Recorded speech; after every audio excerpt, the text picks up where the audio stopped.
महिलांचा सन्मान करणारे व महिलांना मान सन्मान देणारे हे सरकार असून या भारतीय जनता पार्टी महायुती सरकारने शिक्षण घेत असलेल्या मुलीसाठी व महिलांसाठी केलेली कामगिरी आजपर्यंत कोणत्याही सरकारने केलेली नाही।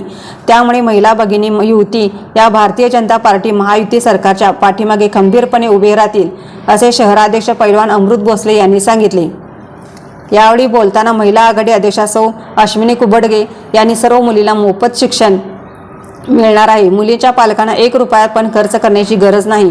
अगदी प्रवेश शुल्कापासून ते परीक्षेच्या फी पर्यंत सर्व खर्च हा भाजपा महायुती राज्य सरकारद्वारे केला जाणार आहे।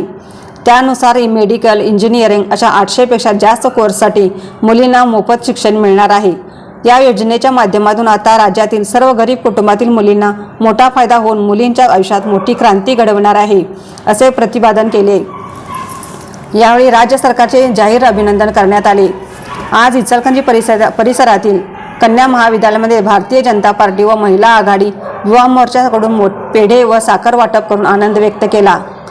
यावेळी युवा मोर्चा अध्यक्ष जयेश भुगड, स.गो.नि.यो अध्यक्ष ॲडव्होकेट अनिल डाळ्या, बाळकृष्ण तोतला, उत्तम चव्हाण, राजेश राजपुते, सौ माधवी मुंडे, शबाना शहा, सुप्रिया मजले, नागूबाई लोंढे, दीपक पाटील, महेश पाटील, उमाकांत दाभोळे, प्रदीप मळगे, मनोज साळुंके, कबनूर अध्यक्ष जयकुमार काडाप्पा, विनोद कोराणे, सचिन पवार, अनिस मालदार, संजय हनबर, उत्तम विभूते, प्रमोद पाटील, प्रवीण पाटील, नामदेव सातपुते, आशिष खंडेलवाल, हेमंत वरोटे, अमित जावळे, सुधीर पाटील, संजय गजगे, सिद्धलिंग बुक्का, मनोज जाधव, नितीन पडियार, श्रेयश गट्टाणी, विजयकुमार हरुळमठ आदी पदाधिकारी उपस्थित होते। रणनीती न्यूज चॅनलला आजच सबस्क्राइब करा आणि रहा अपडेट।